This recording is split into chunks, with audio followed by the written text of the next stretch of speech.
21h, les tontons du mondial, Joseph Ruiz. Merci à tous de nous retrouver dans les tontons du mondial. Et vous entendez François Marado heureux. Pourquoi ? Parce qu'on a tous le sourire. L'équipe de France est en demi-finale de la Coupe du Monde, les amis. C'est la 3e fois en 3 éditions. Il y a de quoi avoir le sourire. Et on va en parler aujourd'hui autour de la table de 20h à 21h. On retrouve Emmanuel Galasso. Bonsoir Manu qui lave la table. Bonsoir Joseph, bonsoir à tous. Ouais, je passe un petit coup de polish là sur la table, manière que le studio soit clean, qu'on soit bien dans l'émission quoi. Ouais, exactement. Bon, t'as l'air d'avoir le sourire. Ouais. On est bien, on est en demi. Bah écoute, j'ai passé une nuit aussi tranquille que le match des Bleus, donc j'ai bien dormi. Ah oui, donc plutôt tranquille. Un peu stressant au début, même pas. Ouais, non, j'ai pas de terreur nocturne, donc non, pas stressant au début non plus. Du coup, contre le Paraguay, ta nuit, je veux pas savoir ce que t'en fais complètement dans le détail, mais ta nuit, elle était comment ? Je me suis battu avec mon voisin. Voilà. Je me suis battu avec mon voisin ce soir-là. Ah, pauvre voisin. D'accord, j'avais pas le voisin en tête, mais je prends. Ouais, bah lui, il s'en souvient le voisin. Comment vas-tu, cher François Manardo ? Chaudement. Ouais, t'as l'air chaudement, effectivement, parce qu'il fait 35 degrés dehors. Ouais. Dehors, ça commence à être irrespirable, mais hier soir à Boston, il faisait pour une fois, il faisait un peu plus frais. Il faisait 25, mais il y a quand même eu la pause fraîcheur. Oui, mais la pause fraîcheur, on va pas revenir dessus. D'ailleurs, il y aura une pause fraîcheur pour la demi à Dallas. L'escroquerie, puisque le stade de Dallas, vous en souvenez tous, il est climatisé. Couvert, climatisé. Ouais, eux, ils ont la chance d'avoir la climatisation. Et oui, bravo. Des stades qui sont climatisés.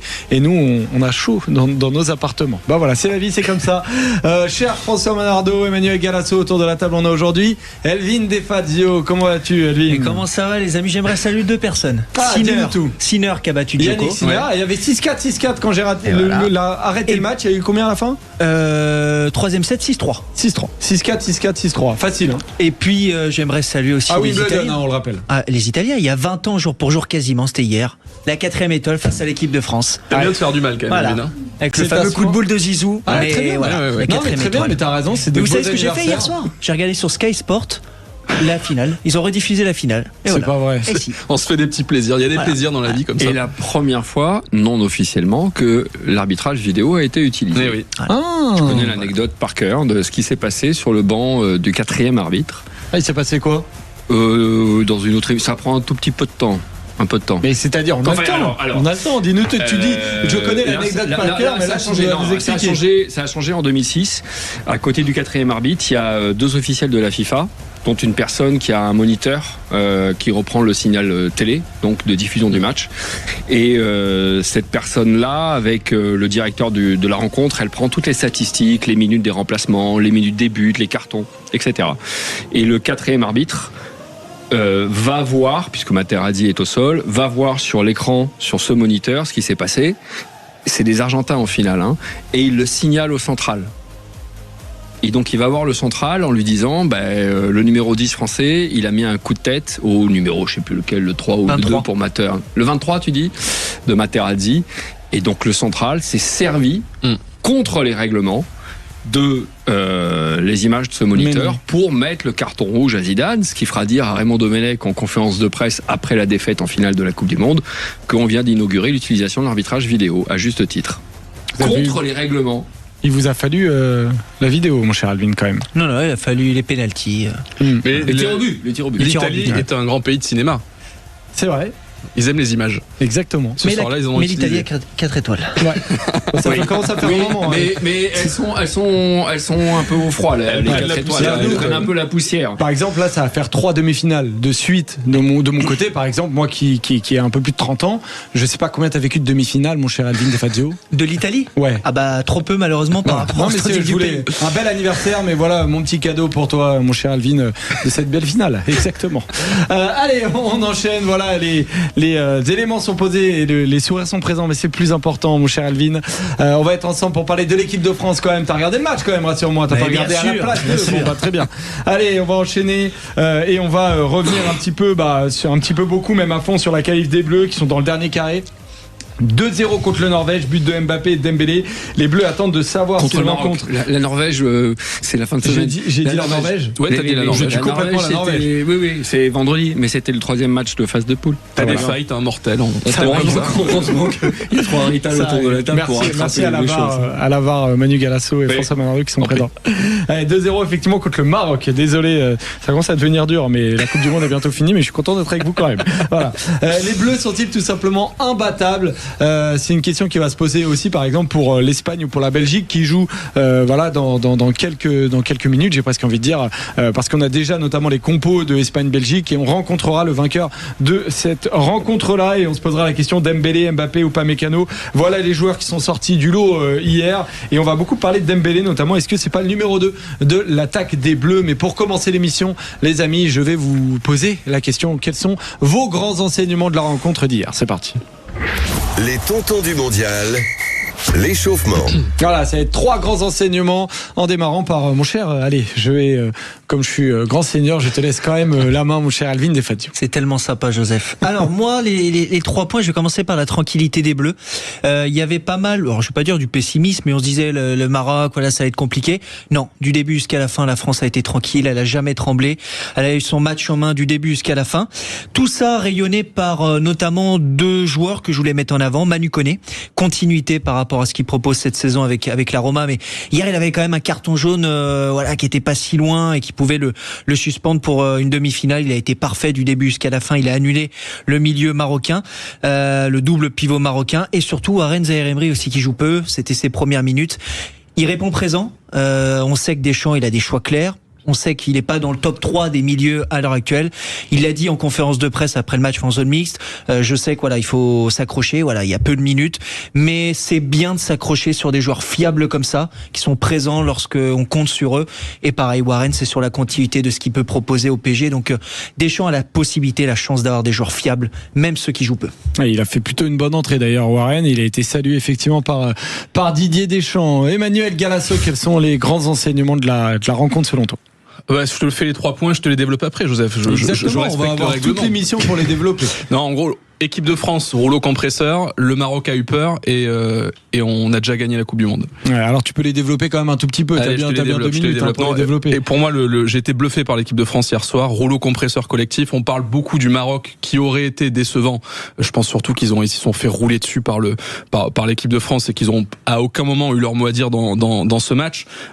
Pour faire un peu d'individuel sur ce match, Upamecano, c'est peut-être le meilleur défenseur du monde actuellement. Je trouve qu'il y a une aura. Il porte la défense sur lui. Il irradie tous ses partenaires en défense. Et si on a trouvé une solidité défensive, c'est en grande partie grâce à Upamecano.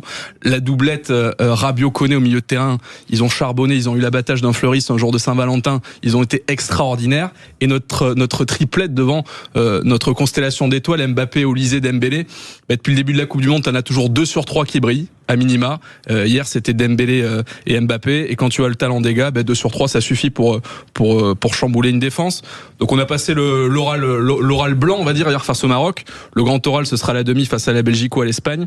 Mais aujourd'hui, on arrive limite sans avoir transpiré dans ces demi-finales. Je vois aucune autre nation qui a eu autant de tranquillité pour arriver jusqu'aux demi.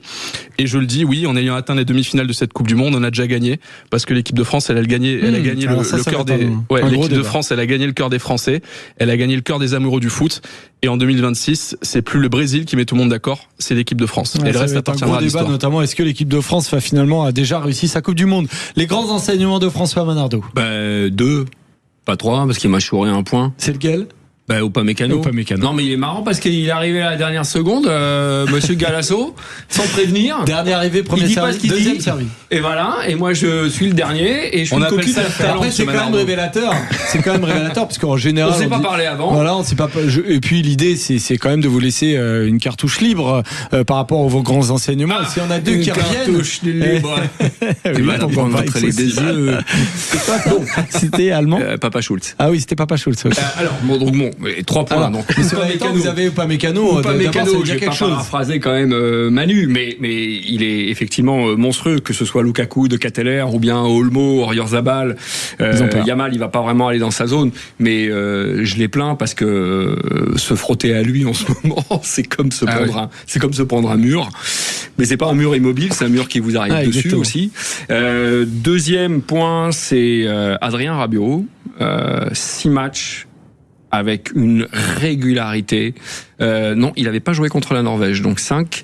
Une régularité qu'il faut saluer à ce niveau-là, en équipe de France, dans une phase finale de Coupe du Monde. Maintenir cette capacité à nettoyer les ballons, à garder, à accélérer ou à ralentir le rythme, à avoir cette lucidité. Et dans la récupération aussi. être très très présent. C'est lui qui fait la déviation de la tête pour le ballon que Doué récupère et qu'il transmet immédiatement à Kylian Mbappé pour l'ouverture du score. Et enfin, le troisième point, et c'est un point pour chipoter, mais vraiment pour chipoter. Mais là, ça fait 6 matchs que je remarque pour certains joueurs offensifs, nos merveilleux talents, que ce soit Doué, Barcola, Olysée et Dembélé. J'exclus Kylian Mbappé, que je ne mets pas dans cette catégorie. Je trouve, à l'allumage, au démarrage, une certaine nonchalance, balle au pied, une forme peut-être un petit peu de narcissisme. Ils savent qu'ils sont très forts. J'ai connu aussi des joueurs qui connaissaient leur qualité, très très au-dessus de la moyenne, et ils peuvent parfois, c'est des jeunes aussi, peut-être un peu moins pour Dembélé, mais tomber dans le piège de un peu se regarder jouer, et vous avez peut-être remarqué ça. Alors moi j'ai un peu l'envie parfois de les secouer. Ils se remettent vite à l'endroit. Je pense que la pause fraîcheur peut-être les y aide un petit peu. En tout cas, le coach. Quand tu dis au démarrage, c'est au début des matchs. Ouais, c'est plutôt les débuts des matchs. Je pense surtout à Olysée, Doué ou Barcola, qui ont un peu de tendance à penser qu'en face c'est des plots ou à se regarder un tout petit peu jouer. Mais je le redis, ça disparaît. Au fur et à mesure que le match avance. Eh ben écoute, c'est un point peut-être qu'Elvin et Manu seront d'accord. On va se poser la question. Voilà pour les grands enseignements de la rencontre, de ce débrief entre France et le Maroc et la victoire des Bleus. On va rentrer un peu plus dans ces débats-là juste après une petite pause et on va se poser la question, ce côté rouleau compresseur dont a parlé Manu. Est-ce que les Bleus sont tout simplement abattables? À tout de suite dans les Tontons du Mondial sur Sud Radio. 20h21h, les Tontons du Mondial, Joseph Ruiz. Allez, grâce à des buts de Kylian Mbappé et Ousmane Dembélé, les Bleus se sont imposés 2-0 home contre le Maroc et ils vont affronter l'Espagne ou la Belgique. Ce sera d'ailleurs mardi 14 juillet pour une place en finale de cette Coupe du Monde. Les Bleus sont-ils tout simplement injouables? Les Tontons du Mondial. Le coup d'envoi. Injouable, imbattable, je ne sais pas quelle question est la plus légitime. Cher François Menardo, est-ce que tu as cette impression-là, rouleau compresseur et des Bleus qui sont imbattables ou invincibles? Bon, imbattable, invincible, ça n'existe pas. Mais je comprends évidemment l'idée. C'est l'équipe statistique à l'appui qui a la récupération la plus haute, la plus performante de toutes les équipes, donc le rouleau compresseur complètement. C'est un rouleau qui part de très haut. Sur les contres, 2 buts encaissés, donc elle tient aussi la distance. Elle est pas injouable, mais elle est étouffante. Et je vous invite, j'ai découvert ça cet après-midi, à regarder sur un réseau social, celui que vous voulez, s'il a plusieurs comptes, celui de Gorbatchev, et non pas Gorbatchev, comme l'ancien premier secrétaire de l'ex-Union soviétique, Gorbatchev, et vous avez une animation où vous voyez la domination sur le terrain de foot d'une équipe. Regardez celle de France-Maroc, qui est représentée en bleu contre rouge pour le Maroc. D'être haut sur le terrain ou le côté momentum? C'est haut et c'est vraiment animé. Donc c'est haut avec en plus la dynamique de circulation de balles. Regardez ça, je l'ai découvert tout à l'heure, ça vaut vraiment le détour. Là, on voit quasiment animer l'idée de rouleau compresseur que tu évoquais. Et ben du coup, il y a Thierry Henry qui a passé une tête dans le avec André-Pierre Gignac également. Ouais. Ah ouais, d'accord, j'avais pas vu pour André-Pierre Gignac, mais il avait passé une tête Gignac avec son saucisson. Ah ouais, d'accord. Ok, pourquoi non, c'était pas la... mais il venait avec le saucisson en équipe de France. Je l'ai pas vu, donc tu peux me raconter n'importe quoi. Il venait parfois avec son saucisson en équipe de France. Henry avec Gignac et Gignac avec son saucisson. Voilà. Exactement. On va écouter ce que disait Thierry Henry, du coup pas le saucisson d'André-Pierre Gignac, mais on va voir ce qu'il va dire, notamment à propos de cette capacité à récupérer très haut sur le terrain. C'est ce qui l'a le plus impressionné. En possession extraordinaire comme d'habitude, mais moi ce qui m'impressionne le plus, c'est la capacité que l'équipe a de récupérer les ballons. Ce que fait l'équipe hors possession, c'est extraordinaire. On sait très bien ce que l'équipe peut faire en possession, mais c'est cette capacité de bien pouvoir garder ce ballon dans le camp adverse et de continuer, de suffoquer l'équipe. Bravo Dédé, bravo l'équipe, les supporters aussi, parce que moi j'étais à la télé et de voir cet engouement, c'est vraiment extraordinaire. Ah, et à ce côté, on étouffe complètement l'adversaire, Manu. C'est ça qui est bluffant en fait avec l'équipe de France, c'est que ce qu'on a inventé cette saison au PSG, c'est le contre-pressing, c'est le fait de lancer les actions de pressing collectivement, parce que souvent tu le fais individuellement, quand tu le fais collectivement en pressing très haut, c'est-à-dire que tu vas chercher vraiment l'adversaire acculé dans ces 30 derniers mètres, c'est très compliqué à faire déjà en club, parce que ça demande une discipline individuelle, un travail collectif et autres complètement dingue, et c'est quasiment impossible en sélection, parce que les sélectionneurs, les staffs passent peu de temps avec les joueurs, et voilà, donc ça demande tellement d'exigences pour chacun que c'est difficile à mettre en place, et je le vois dans cette équipe de France. Et vraiment, c'est quelque chose que j'ai relevé particulièrement hier contre le Maroc. C'est contre-pressing dans les 3-4 secondes qui précèdent la perte de balle des Bleus. C'est absolument bluffant. Et est-ce qu'on est injouable? Parce que c'était ta question, Joseph. Moi, je reste persuadé que le Paraguay a ouvert une porte pour nous embêter. C'est la porte du on met le bus. Après, quand t'es une grande nation, faut accepter, faut baisser, enfin, en termes d'ego, faut accepter un petit peu de jouer contre nature et de mettre le bus. Mais je pense vraiment que le meilleur moyen d'embêter l'équipe de France, c'est d'être bloc très bas, jouer le contre et limiter les espaces, parce que c'est comme ça que tu vas le plus embêter Mbappé, Dembélé, peut-être un peu moins Olysée, beaucoup Barcola et Doué. Donc, je pense que on peut nous déjouer. Est-ce que l'Espagne aura l'humilité d'opter pour ça? J'en suis pas sûr. Je suis sûr que l'Argentine le fera par contre. La Belgique, sûrement, en finale. Ou la Belgique. Oui, Belgique, ouais. Belgique ou Espagne. Non, mais si on se projette sur l'Espagne, la Belgique le fera avec moins de difficultés sans doute que l'Espagne. Mais je pense que c'est le meilleur moyen de nous faire déjouer, peut-être le seul moyen de nous faire déjouer, c'est d'accepter de courber les chines et d'attendre derrière, de faire le dos rond et sur une action, dans le foot tout est possible, hein, sur une action, évidemment, on peut se faire piquer, on peut perdre le match. Pour moi, le Maroc a commis l'erreur hier. Mais c'est tout à leur honneur de vouloir jouer. En fait, de se dire on est au-dessus du Paraguay. Ils ont joué 3 minutes après. Ils ont pas subi. Si tu regardes bien le bloc, ils sont en bloc médian. Ils jouent pas dans le 30 derniers mètres. Je trouve qu'ils ont pas subi. Je trouve qu'ils ont. Non, mais ils ont subi. Non, mais attends. Ils ont subi en gardant leur philosophie de jeu. Tu vois ce que je veux dire, c'est qu'en fait ils sont pas restés dans les 30 derniers mètres. Ils sont dit on va jouer. Mais ils ont pas pu l'appliquer. Mais non, ils auraient pu se dire. T'es fermé. François, ils auraient pu se dire. Nous, on a notre jeu, on est le Maroc. Globalement, on est protagoniste en général dans les matchs. On arrive à imposer notre style. Mais quand même, on a vu que le Paraguay a vraiment embêté la France. On va jouer comme le Paraguay. Mais ils se sont dit, on est le Maroc, on est au-dessus du Paraguay. Allez, on joue la marocaine. Alors, les Paraguayens, il y a un reniement du jeu. Du jeu de football, quoi. C'est leur style, c'est leur style pour le coup. Ils avaient joué contre les États-Unis, contre l'Allemagne, ils ont joué comme ça. Tu vois. Après, ils défendent. Contre la France, il y a vraiment un reniement du jeu. C'est rare, moi j'avais rarement vu, j'ai déjà vu. Ah oui, non, c'est clair, je suis d'accord avec toi. Une équipe à ce point refusée. T'as vraiment l'impression que de la première minute, ils en avaient décidé, on va au tir au but. C'est la voie salvatrice. En revanche, quand tu parles de ces ballons perdus, et Bouhaddi par exemple, Pierre, il en perd 2, je crois, parce qu'il y a ce pressing qui vient très très vite sur lui. Quand ils essayent de sortir, évidemment l'équipe de France, ils ont leur vidéaste qui étudie les sorties de balles, les circuits de sortie de balles. Ils savent très bien où ils vont faire ce pressing très haut, et ça a marché parce qu'ils savent bien l'exécuter. C'est même pas une question de philosophie que tu renies ou pas. En fait, tu n'arrives même pas à l'appliquer. Et c'est là où cette équipe de France, elle fait peur. C'est-à-dire qu'elle est très forte, et quand elle n'a pas le ballon, elle est également extrêmement performante. Parce que il y a eu 52% de possession pour le Maroc. Il faut le rappeler, c'est une équipe qui a subi, mais qui a eu plus de possession que l'équipe de France. Et puis autre problème, le Maroc jouait 109. Face à l'équipe de France, si tu joues 109, c'est très compliqué. On le voit hier. Ça, c'est un choix du coach aussi. Hein. Choix du coach. Bon. Saïbari était absent, mais après, quand même, Raimi, il a choisi de mettre Talbi. C'est ça, mais pour moi, quand tu joues l'équipe de France, il te faut minimum un 9 qui est capable de garder les ballons, récupérer quelques fautes face à des profils comme Saliba ou Pamecano. Autrement, ça devient très compliqué. On l'a vu hier, le Maroc. La deuxième mi-temps, ça a été très très compliqué pour tenter de garder les ballons. Mais moi, ce qui m'impressionne avec la France, au-delà de la tranquillité, je l'ai dit tout à l'heure, c'est cette facilité à garder un équilibre. C'est la chose la plus importante dans le foot moderne, ce fameux équilibre. Tu peux marquer 15 buts si tu veux. Si défensivement tu laisses tellement d'espace, tu subis, tu peux perdre le match à tout moment.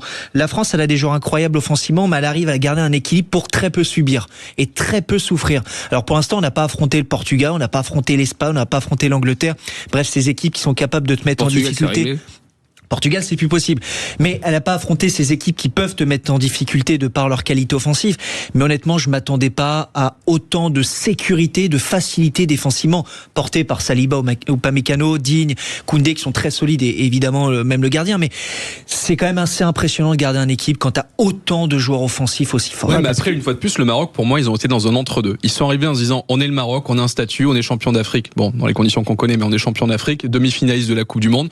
on va pas subir, on vient avec notre jeu, sauf qu'en fait, dès les premières minutes, peut-être même quand ils étaient dans le vestiaire à côté de toute la pléiade de stars des Bleus, ils ont vu la montagne devant eux, ils ont été dans un entre-deux, on est le Maroc, et quand même, c'est quand même la France en face. Et je trouve qu'ils sont pas arrivés avec une idée claire pour contrer clairement la France, quitte à, je parle pas de se renier, mais quitte à vraiment être guerrier. On dirait qu'ils étaient battus d'avance. Mais vous imaginez c'était assez le coach, le sélectionneur Wabi, à la fin du match, il le dit en conférence de presse, il dit après, il y a une telle qualité offensive que qu'est-ce que vous voulez faire, et il copie en quelque sorte les déclarations du coach suédois sur le 16e de finale en disant bon, on est entraîneur, on est sélectionneur, on peut faire ce qu'on veut, les schémas, les systèmes qu'on veut. C'est qu'à un moment donné, il y a trop de qualité en fatalité. face. Mais l'aura là de l'équipe de France, elle est énorme après ce match-là. Ce qu'on lit comme louange, comme mots, c'est des mots à rallonge. J'ai jamais vu une sélection avec autant. Ouais, mais c'est le jeu, mais c'est une réalité. Moi, avant la Coupe du Monde, et puis avant la Coupe du Monde, c'est ce que disait Alvin. Vous imaginez la Coupe de France, l'équipe de France à ce niveau-là? Mais en fait, perso, je n'entendais personne dire l'équipe de France est largement favorite, là, comme on le dit maintenant. Merci, Joseph. Elle est en train d'acquérir ce. Non, t'as complètement raison, et je vais même aller plus loin. L'équipe de France fait peur. Et quand tu prends l'histoire, t'as une équipe par décennie qui fait peur, un grand maximum, parfois une tous les 20 ans. Aujourd'hui, l'équipe de France fait peur. L'évocation de l'équipe de France fait peur, comme l'Allemagne a pu faire peur dans les années 70-80, le Brésil dans les années 90 et même un peu après, les Pays-Bas dans les années 70, l'Espagne même sous Del Bosque et autres. Aujourd'hui, l'évocation de la France fait peur, on est devenu une référence, et comme je te disais, on est devenu le nouveau Brésil. On est à la fois l'équipe qui met tout le monde d'accord, qui fait rêver les gosses, et on est l'équipe qui effraie tout le monde, on est le All-Star, on a les meilleurs joueurs, on crée la peur, et hier on a fait peur aux Marocains, et je suis à peu près sûr que si on affronte que ce soit la Belgique ou l'Espagne, ils auront bien plus peur de nous que nous aurons peur d'eux. Alors on le respectera évidemment, mais je pense que la peur, elle penchera beaucoup plus du côté de nos adversaires. Et on va écouter d'ailleurs ce que disait Adrien Rabiot notamment, parce que la France fait peur, mais il y a aussi les Français qui, avec leur expérience, notamment Adrien Rabiot, qui n'a pas peur et a une capacité à analyser l'adversaire pour être assez froid. On écoute Adrien Rabiot au micro d'M6. On a senti que dans les moments où on n'avait pas le ballon et qu'on leur a laissé, qu'ils étaient peu dangereux. On avait peu à craindre finalement de cette équipe. C'est la sensation qu'on avait, nous, sur le terrain. Et c'est étonnant. Après, je parlais avec Raphaël qui me disait que lui, de l'extérieur, ça lui donne la sensation qu'ils étaient peut-être un peu moins forts qu'il y a 3 ans et demi. Mais ça reste une équipe qui, à tout moment, peut aussi faire la différence parce qu'ils ont des individualités extraordinaires et c'est pour ça qu'il faut toujours rester vigilant. On n'avait rien à craindre du Maroc. C'est quand même fort comme déclin, un joueur de l'équipe de France qui sort en disant... J'ai pas eu peur. Mais encore une fois, nous on vit pas la réalité, on n'est pas aux États-Unis, etc. Bon, même si tu as vécu de près une Coupe du Monde, mais on regarde sur les réseaux sociaux. François, pas Manu. François. Alors Manu, il a vécu à la télé la Coupe du Monde. Ouais. Et pourquoi il m'a pas appelé Manu? Non, c'est parce quand que il te regarde en radio, on ne voit pas le regard d'Elvis. C'est comme à la radio. J'aurais dû préciser évidemment. Non, mais on voit une certaine tranquillité, légèreté. Pourtant, le groupe est hyper jeune. Certes, il y en a qui sont champions du monde, il y en a quelques-uns qui sont champions du monde. Mais moi, je vois tellement d'assurance. Les propos de Cherki, on avait eu le débat la semaine dernière. En France, c'est peu apprécié parce qu'on a peur de dire qu'on est confiant, etc. Mais moi, je vois un groupe déterminé, qui a peur de personne, une sorte de légèreté, une sorte de petite colonie de vacances, mais sûre d'elle. Qui s'est baptisé les méchants quand même. Hein. La colonie de vacances. Qu'est-ce que vous en pensez d'ailleurs de ce terme, les méchants? Ça pèle son râteau et qu'elle envoie dans la gueule. Vous êtes OK avec ça, les méchants? Qu'est-ce que ça vous évoque? C'est positif. Parce que c'est un surnom, je pense, qui va rester s'ils sont champions du monde. Moi, ça m'évoque Niska tout de suite, là. Méchant. Méchant ou méchant. Voilà, une petite référence musicale, culturelle. Mais en quoi ils sont méchants? L'envie de tuer l'adversaire. Les déclarations du capitaine de l'équipe de France hier à la question de savoir s'il est allé consoler véritablement son ami Achraf Hakimi. Tiens, on va l'écouter. On va écouter Kylian Mbappé justement qui parle de Achraf Hakimi. Ils jouent ensemble en équipe de France avec le Paris Saint-Germain. Ils jouaient ensemble. Ils jouaient ensemble, exactement. Tu as raison. Ils sont meilleurs amis. On va les écouter. On va écouter Kylian Mbappé. Attentivement, c'est assez révélateur. Non, ce sera plus dur quand je vais le voir au vestiaire parce qu'on redevient des humains, on redevient amis. Mais ici, non, il n'y a pas d'émotion. Je suis là pour gagner. Et lui aussi, il était là pour gagner. Mais c'est sûr que quand je vais le revoir au vestiaire, c'est sûr que ça va me faire quelque chose parce que c'est un ami très proche à moi. Mais ici, non, il n'y a pas de sentiment ici.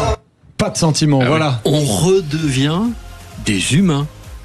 Vous imaginez, dans la psyché de ces joueurs, à quel point ils décrochent au niveau émotionnel pour aller froidement tuer l'adversaire. Jusqu'à présent, il faut dire que le résultat est Enfin, ça fait peur, oui. Ça fait peur, ouais. Tu sais qu'on travaille, ça fait 2 fois qu'il élimine son pote Hakimi et il part rancunier à Shraf. Il va finir sans amis, mais bon, il va continuer effectivement à être très fort sur le terrain. Et pour nous, c'est quand même le plus important. Allez, restez avec nous dans les tontons du mondial sur Sud Radio. On parle de la qualification des Bleus en demi-finale de la Coupe du Monde et on va continuer à évoquer cette victoire et se poser aussi la question: quel a été le secteur de jeu le plus impressionnant? Est-ce que ça a été au milieu, derrière ou devant? Restez avec nous, les tontons du mondial sur Sud Radio. 20h21h, heure les tontons du mondial, Joseph Ruiz. Les tontons du mondial sur Sud Radio, on est ensemble et on continue à parler de l'équipe de France qui est en demi-finale de la Coupe du Monde. Et juste avant de continuer, on va écouter Didier Deschamps qui dans le vestiaire de l'équipe de France a parlé à ses joueurs grâce aux réseaux sociaux de l'équipe de France et à Guillaume Bigot. On a pu avoir une petite oreille. On écoute Didier Deschamps qui parle à ses joueurs après cette victoire. Un grand bravo. C'était pas facile, ça fait 3 fois d'affilée, mais les adversaires ils sont là aussi, comme c'était embarqué entre le pénalty arrêté, les occasions qu'on marque pas, mais vous êtes là les gars, et tout le monde, ceux qui rentrent, ceux qui sont pas rentrés, cette force il faut la garder, et on est en demi.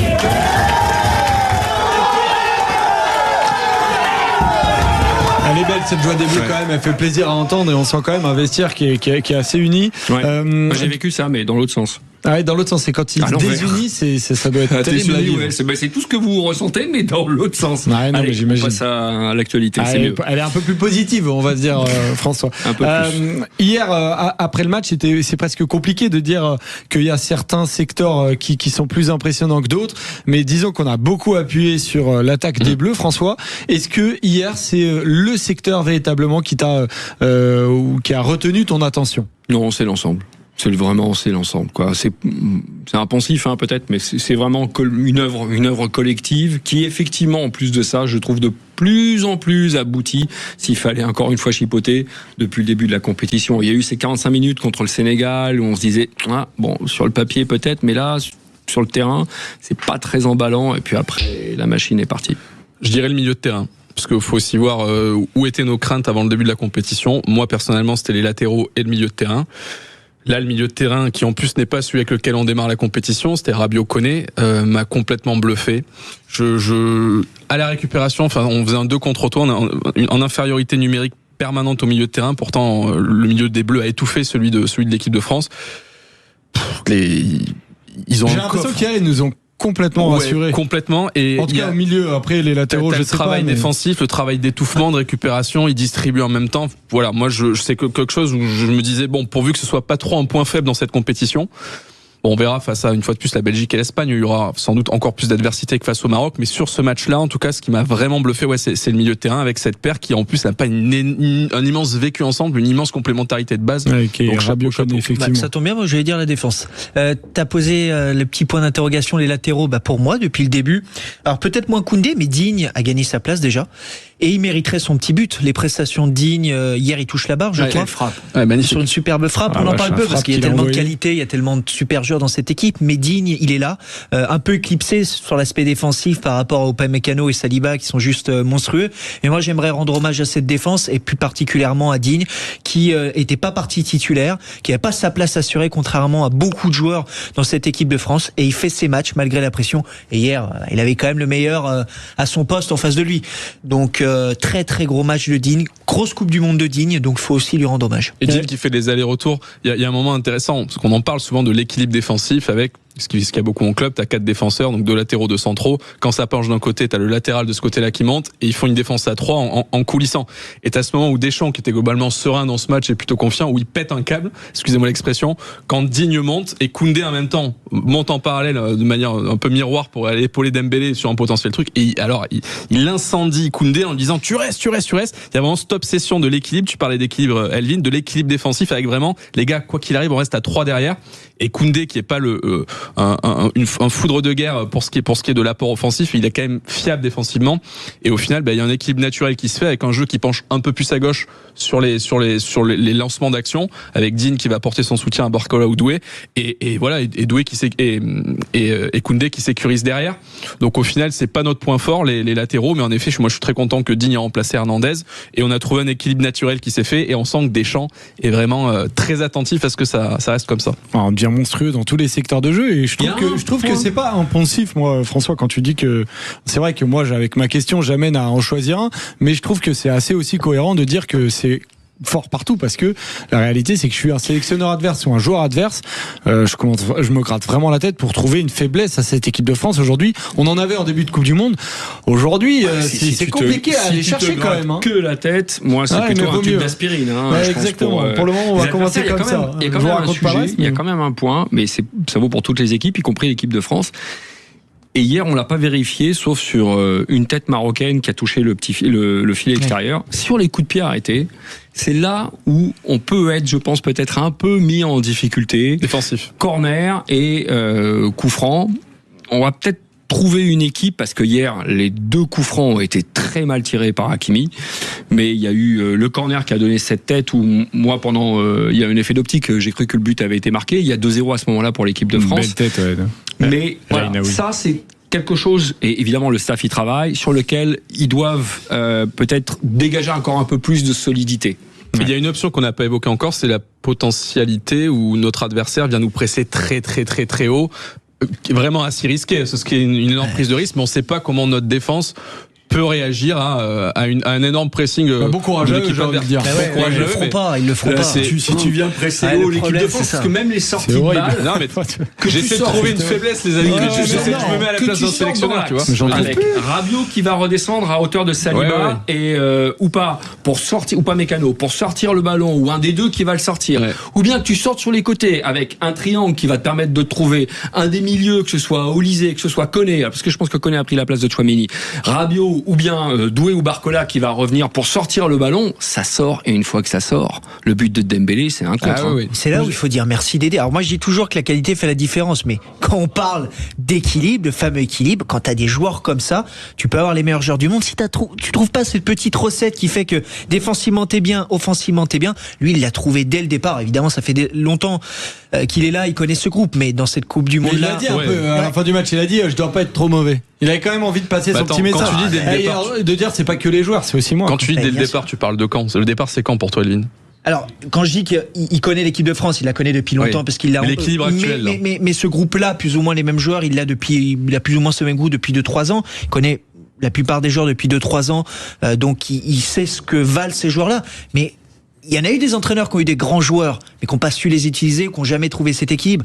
Moi, ce qui me fascine avec Deschamps, c'est que dans tous les secteurs, son équipe a l'équilibre qu'il faut. Et moi, je trouve ça juste bluffant. Alors, juste avant de passer à Ousmane Dembélé, parce que on va avancer.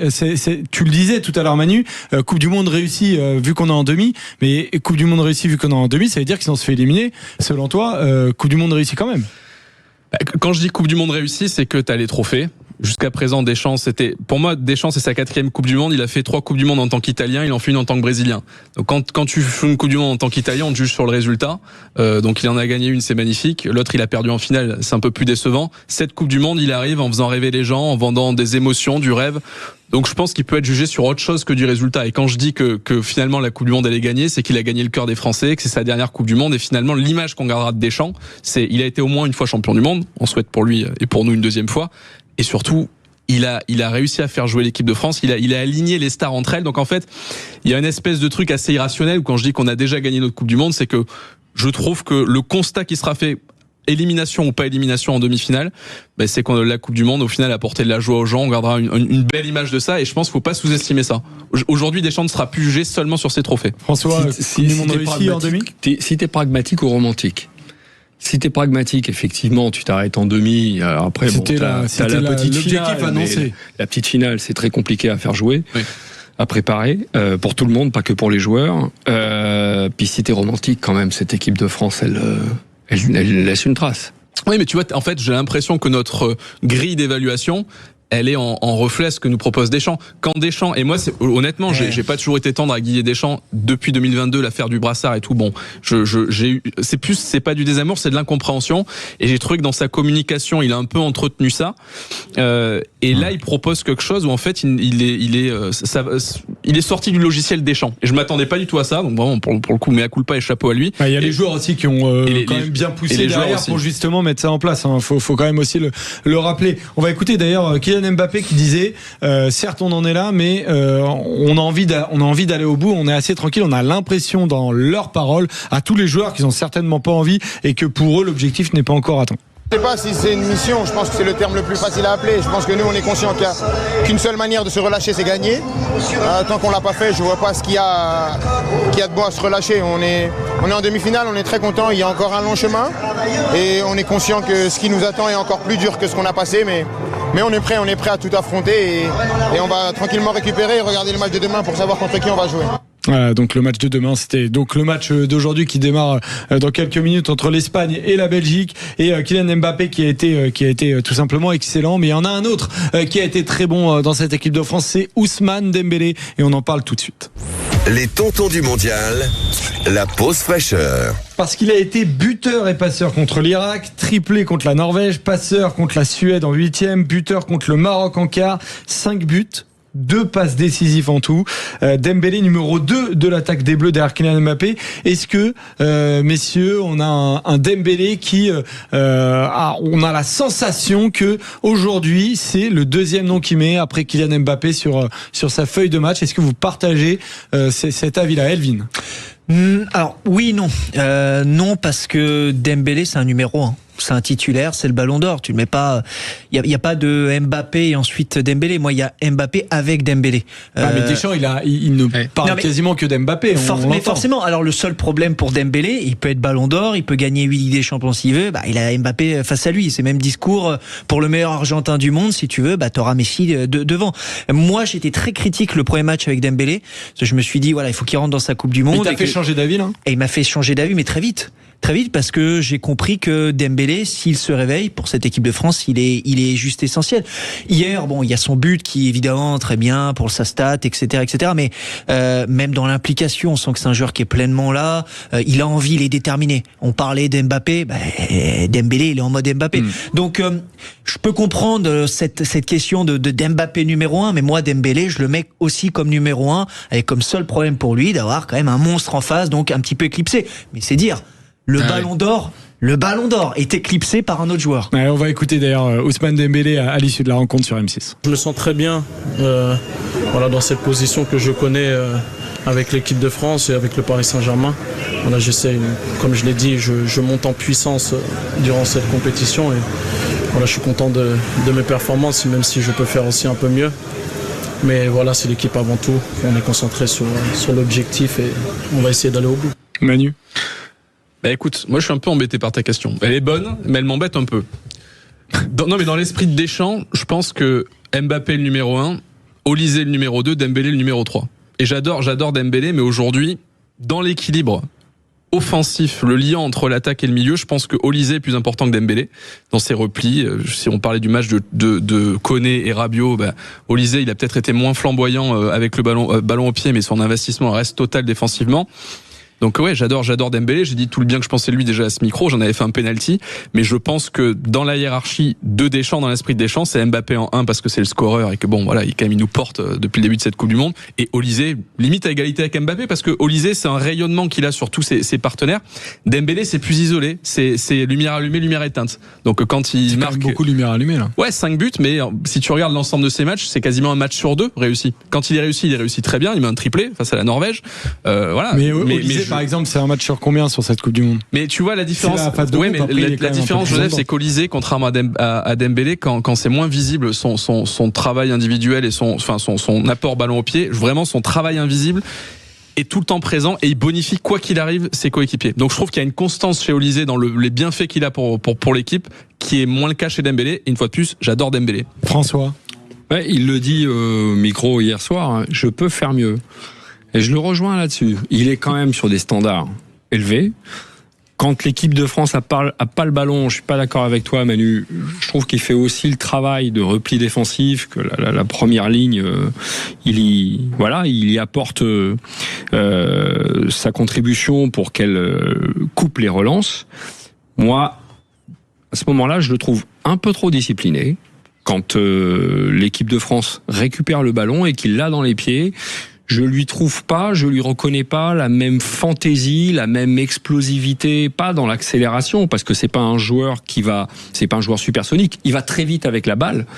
Je suis un tout petit peu sur ma faim, et je trouve, pour terminer, que Olysée, Doué ou Barcola et Dembélé, je pense qu'ils en ont encore sous le pied, en fait. Ah, c'est fou, ça. Je pense qu'ils en ont encore sous le pied. Après, S'ils arrivent 90 minutes. Il peut filer 2 autres passes D. Hier, il peut filer 3 passes D si c'est efficace devant. Mais je trouve que, ce que je disais tout à l'heure, il y a cette petite nonchalance, cette petite musique peut-être que ces joueurs ont parce qu'ils savent qu'ils sont très forts. Et tu mets les 4 au même niveau. Je suis d'accord avec toi sur Doué et Barcola. Oui. Alors 5, il n'y en a pas 5 qui jouent, mais Barcola, sur le Doué, côté nonchalant, je suis d'accord avec toi sur Doué et Barcola, je suis d'accord avec toi. Olysée et Dembélé, j'ai pas l'impression que ce soit un truc d'état d'esprit. Non, mais c'est pas vraiment un état d'esprit. C'est les joueurs offensifs, quand ils savent qu'ils sont, encore une fois, très forts, parfois ils peuvent se laisser un peu griser par leur qualité. Sauf Kylian Mbappé, qui est tueur, du coup d'envoi du match, jusqu'à ce que le match se termine, et encore même après les interviews d'après-match, tout de suite sur la pelouse, il dit non, je suis encore pas humain. Mais les deux autres, il leur manque encore un petit peu, ou alors ils l'auront peut-être jamais, cette envie vraiment de détruire l'adversaire. Ouais. Ils veulent gagner, évidemment, mais de lui faire mal, de le faire souffrir. Ouais, c'est peut-être petite légèreté, notamment Olysée, parce que hier, il a 2 occasions après la sortie d'Mbappé, une frappe enroulée qui passe à côté, et après il loupe une petite roulette inutile, il fait une roulette autour de la 80e, je crois, totalement inutile. On pourrait analyser la raison pour laquelle Michael Olysée n'a pas forcément fait un grand match, mais c'est aussi pour la raison, dans cette Coupe du Monde, tous ceux qui sont en 10, ou dans le football moderne, il n'y a plus 10, pour la bonne raison que dans cette zone-là, il y a 12 joueurs. Donc c'est compliqué d'être beau. D'ailleurs, Ousmane Dembélé en avait fait les prêts en début de Coupe du Monde. Mais est-ce que Ousmane Dembélé, il fait pas une Coupe du Monde encore au-dessus de tes attentes, mon cher Alvin? Au-dessus de mes attentes, oui et non, parce que Dembélé, on sait, on regarde le PSG, on sait ce qu'il vaut, et la continuité qu'il a trouvée depuis quelques saisons. Il fallait être décisif, il doit être décisif, il l'est. Alors oui, il a marqué la quasi-totalité de ses buts dans un match, 3 buts sur 5 dans un seul match. Mais dans l'ensemble, il y a quand même une grosse contribution. Hier, tu l'as dit tout à l'heure, Joseph, il aurait pu avoir 2 passes décisives en plus. Donc voilà, il y a cette méchanceté peut-être qu'il faut trouver un petit peu plus chez Dembélé en équipe de France. Les stats parlent pour lui, il marque pas assez. Or, cette Coupe du Monde, il n'avait jamais marqué dans les grandes compétitions. S'il arrive à trouver cette petite méchanceté en plus lors des 2 derniers matchs, on aura oublié le passé de Dembélé, parce qu'encore une fois, je le répète, il est sur une très très belle Coupe du Monde. Mais t'as raison d'être taquin avec ta question, Joseph, et moi je pense qu'il faut surtout se réjouir d'avoir un trio. Et on a un trio extraordinaire. Il y en a qui diront Quatuor ou plus. Ouais, mais Quatuor, le nom peut changer, Barcola, Doué, selon selon le match, selon l'adversaire, tout ça. Je trouve qu'on a surtout un trio extraordinaire. Ouais. Pour l'instant, et c'est assez paradoxal, depuis le début de cette Coupe du Monde, on n'a pas eu les 3 qui brillent en même temps. C'est-à-dire que quand Olysée, c'était un peu bam, Dembélé surgit, c'était le cas face à la Norvège. Ouais. Hier, c'était Olysée encore Olysée et puis Dembélé qui le compense. Les autres matchs, Dembélé disparaissait, Olysée apparaissait. Donc qu'est-ce que ça va être? Ouais, c'est ça. Imagine pour la demi, et on se souhaite la finale, si les 3 se mettent à briller ensemble. Bon, là ça devient un film d'horreur. Tu dis pas qu'il y en a un qui est vraiment mauvais, il y a un qui décroche. Non, qui disparaît. Les 3, ouais, je suis d'accord. Les 3 arrivent pas peut-être à être au maximum de Kylian Mbappé, ok, mais Olysée, Dembélé et Doué, Barcola, il y a parfois un petit contretemps. Donc c'est pour ça qu'on pense que oui, ils ont encore les amis, l'équipe de France est déjà terrifiante, mais elle peut véritablement l'être encore plus selon vous. Eh bien, j'ai envie de dire tant mieux, mais jusqu'où peut aller cette équipe de France? On va ouvrir un peu le débat aussi, parce que on a des discussions entre nous et on commence à se poser la question de la hiérarchie de cette équipe de France dans l'histoire de l'équipe de France, peut-être même dans la hiérarchie mondiale. Allez, à tout de suite dans les Tontons du Mondial sur Sud Radio. 20h-21h, les Tontons du Mondial. Chez Poltron et Sofa, double remise, double économie sur tous les canapés. Rendez-vous dans tous nos 131 magasins. Poltron et Sofa, solo divani di qualità. Voilà. Uniquement des canapés de qualité, vérifiez conditions en magasin. Impulse, qui accompagne les champions jusqu'au sommet, présente 20h, 21h, les tontons du mondial, Joseph Ruiz. On est ensemble dans les tontons du mondial avec Emmanuel Galasso et Elvin De Fazio. On rigole parce que la pub a été courte, tant mieux, parce qu'on est tous ensemble et que du coup François Manardo a voulu faire une petite pause fraîcheur. Mais on n'est pas à la FIFA ici. Est-ce que c'est déjà arrivé, Joseph, dans l'histoire qu'un tireur, au moment du penalty, rentre au vestiaire? Il rentre au vestiaire. Je pose la question. Exactement. Non mais Zaza, il aurait mieux fait d'y rester. Exactement. Voilà, j'allais le dire. Simone Zaza. Rappelle-nous un peu l'anecdote Simone Zaza. Un penalty, on peut le bien décrire le pire penalty d'histoire, les petits bains là. Tiens, et d'ailleurs, il nous reste combien de temps, ma chère Marie, notre réalisatrice, d'ici la fin de l'émission? On a environ 10 minutes. On a 10 minutes, parfait. Très rapidement, le penalty raté par Kylian Mbappé. Kylian Mbappé, c'est Kylian Mbappé. Il a fait que des émissions cette semaine, mais il est cramoise. T'as raison, il a envoyé son frère, remarque, comment il a tiré. Kylian Mbappé, pas content. Mbappé. Non, mais c'est la course ou c'est le gardien? C'est le temps de sénateur en attendant, quoi. C'est que il lui dit c'est la faute de l'arbitre. Je pense quand même que quand il lui dit vas-y installe-toi, c'est bon, le film va commencer, et qu'au final il nous fait, et vraiment c'était alors moi je fais partie de ceux qui disaient il y aura aucun sujet avec les arbitres argentins, et il y en a pas eu, donc on va pas créer quelque chose. Mais je trouve que tout ce qui émanait de l'arbitre, ça faisait vraiment commedia dell'arte, quoi. C'est vraiment genre j'ai envie de te déconcentrer. C'est le VAR. Non, je sais que c'est le VAR, mais je plaisante. Mais ce que je veux dire, c'est que oui, Mbappé il a, je pense, été déconcentré avec cette attente. On le voyait dans l'attitude. Non. Est-ce qu'il y a penalty, pardon, c'est ça ta question? En plus, j'y réponds. Mbappé, le tacle n'est pas maîtrisé, mais Mbappé se laisse tomber. Pour moi, non. Donc il joue bien le coup. Non, tu dis François, tu dis non. Moi aussi, quand on regarde vraiment les images 24 heures après, c'est très bien exécuté. Mais pour moi, il n'y a pas penalty parce que il lui prend pas un appui. En tout cas, il y a aussi une petite main de Rabiot sur le but de Mbappé aussi, mais elle est trop haute dans l'action, et donc on se pose la question jusqu'où peut remonter la barre. Ça. Ouais, mais j'espère que François va pas louper le penalty quand même Mbappé. Ah non, j'espère. Ce sera sa course d'élan, a l'air très bonne, donc tout va bien se passer. Allez, le penalty de François Manardo, c'est tout de suite. Les tontons du mondial, le penalty. Allez, pour te donner le ballon, on va écouter Kylian Mbappé qui a du coup évoqué, on lui a posé la question, est-ce que cette équipe de France peut être la meilleure équipe de tous les temps? On écoute. Non, c'est pas la plus forte. J'ai été champion du monde et j'ai été vice-champion du monde. Cette équipe, elle est ni championne du monde ni vice-championne du monde. Donc à l'heure actuelle, c'est pas la plus forte. C'est celle qui a le plus de potentiel, celle avec laquelle on peut se projeter le plus facilement, où il y a beaucoup de qualité. Elle te permet de rêver, bien sûr, mais la plus forte, j'ai toujours dit que les équipes fortes, c'est les équipes qui gagnent. Et jusqu'à preuve du contraire, je vois pas de coupe dorée à côté de moi, donc c'est pas l'équipe la plus forte. Voilà, François, donc du coup, t'as beaucoup cogité après ce match-là. On a bien senti que l'équipe de France t'a quand même bien impressionné. Mais disons que il y a quelques pensées qui t'ont un peu démangé, on va dire. Ouais, alors dans le sport, moi je n'aime pas les comparaisons. Surtout celles qui commandent au passé, de se mesurer au présent. Maradona meilleur que Messi, Ronaldinho par rapport à Neymar, Zidane ou Mbappé, Cantona ou Cyril Gane. Non, je n'aime pas ce jeu. Attendez pas celle-là. Mais elle est bonne. C'est un jeu. Et hier soir, après France-Maroc, l'envie d'y jouer m'a furieusement pris. Oui, furieusement pris. C'est une image, je rassure ma mère, puisque ces Bleus m'ont laissé sans voix, sauf une petite musique qui s'est jouée dans mon cœur. Cette équipe de France ne serait-elle pas la plus belle de toutes ?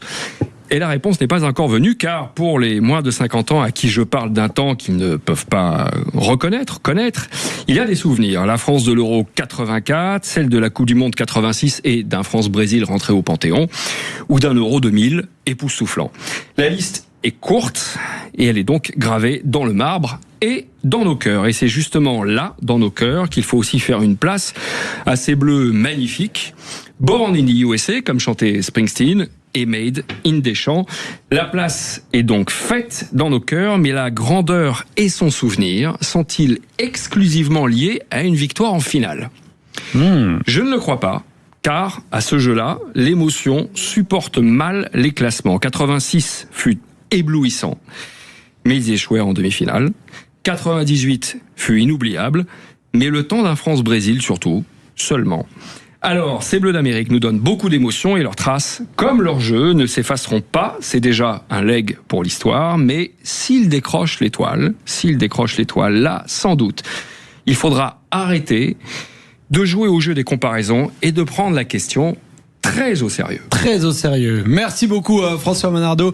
Très joli texte, mais parce qu'elle pose une question. Est-ce qu'on va devoir se dire, quel que soit le résultat de cette Coupe du Monde, Manu, que cette équipe de France était, quoi qu'il en soit, l'équipe avec le plus haut potentiel et potentiellement la plus belle, déjà, comme le dit François Manardo. Alors, j'ai moins de 50 ans, mais j'ai eu la chance de connaître le VHS. Donc, j'ai vu l'Euro 84, la Coupe du Monde 86 via les matchs, les rediffusions des matchs. J'ai un vrai souvenir de papa et maman, évidemment. J'ai un vrai souvenir de l'Euro 2000. J'ai un vrai souvenir de l'Euro 2000. Et pour moi, la meilleure équipe de France, c'est celle de l'Euro 2000. Plus que 98. Plus que 2006 aussi, on va quand même en finale, on a une sacrée équipe, mais pour moi, si on parle vraiment de potentiel et de force collective et autres, pour moi, l'équipe de France de l'Euro 2000, c'est la meilleure équipe de France de l'histoire. Voilà. Après, je peux nuancer, j'ai une fois de plus que je. Et si cette équipe de France, il faut qu'elle aille plus loin pour que toi tu te dises. Moi, je parlais de rêve, je parlais d'émotion, elle nous vend beaucoup de rêves et d'émotions. Qu'est-ce qu'elle avait de plus? Je trouve que la défense était monstrueuse. Il n'y avait pas de faille dans cette équipe. Voilà, dans l'équipe de l'Euro 2000, il y avait peut-être moins de rêves vendus, mais il n'y avait aucune faille. Vraiment, je voyais aucune équipe de comparaison en termes de joueurs, selon toi. Là aujourd'hui, tu vois plus de failles. Je trouve que la défense de 2000 était bien meilleure que celle d'aujourd'hui. Le milieu était meilleur. Bien meilleur. Meilleur, mais. Quand tu dis bien meilleur. T'as Thuram et Lizarazu, oui, je les mets au-dessus de Koundé et Digne, tu vois. Non, mais oui, meilleur. La défense était meilleure en 2000 qu'aujourd'hui. Le milieu était meilleur en 2000 qu'aujourd'hui. Et l'attaque est meilleure aujourd'hui qu'en 2000. Donc si on fait l'ensemble sur 11 joueurs, t'en as 3, peut-être 4 qui sont meilleurs aujourd'hui qu'à l'époque. Donc je mets la France Euro 2000 avant celle d'aujourd'hui. Intéressant. Elvin. Pareil, moi je vais parler de ce que j'ai connu. Cette équipe de France, c'est la plus belle que j'ai connue en termes de jeu, en termes d'émotion, je sais pas, parce que on a connu une France championne du monde. Maintenant, je vais être très direct. Si la France gagne cette Coupe du Monde-là, ça sera la plus grande équipe de France, oui, parce qu'en termes d'émotion, en termes de ce qu'elle aura lâché aussi au grand public, parce qu'elle ne marquera pas les Français, elle marquera les Français et le monde entier. Et ça, c'est quelque chose dont peu de sélections peuvent se vanter. Au-delà du palmarès de Deschamps, Mbappé, meilleur joueur de l'histoire de la Coupe du Monde, vous pourrez parler de tout ce que vous voulez. Cette équipe de France-là, elle a dépassé les frontières, et quand je dis les frontières européennes. Donc, honnêtement, oui, si la France va au bout, je la mets comme la plus belle équipe de France de l'histoire. Tu voulais réagir, François, ce que tu dis, c'est très très juste. C'est-à-dire que si en plus on gagne, là ça va dépasser les frontières françaises, complètement. Et ça c'est rare, même si l'équipe de 2000, elle faisait peur et qu'elle a fait l'unanimité, mais là celle-ci, d'un point de vue offensif, parce que c'est ce que tu retiens aussi, elle est peut-être un cran. Et là on rentre dans le domaine de l'émotion. Quand tu as le résultat plus l'émotion en plus, c'est vrai que c'est jouissif. C'est jouissif, exactement. Et il y a aussi la vision que le monde du football et les passionnés du foot dans le monde ont de nous. Et parfois, c'est vrai qu'on est comme tous les pays, on est un peu auto-centré. On voit l'équipe de France avec notre regard à nous. Et c'est aussi intéressant de respirer un peu, de prendre un peu de hauteur et de voir comment on est perçu ailleurs. Et de ce point de vue-là, je rejoins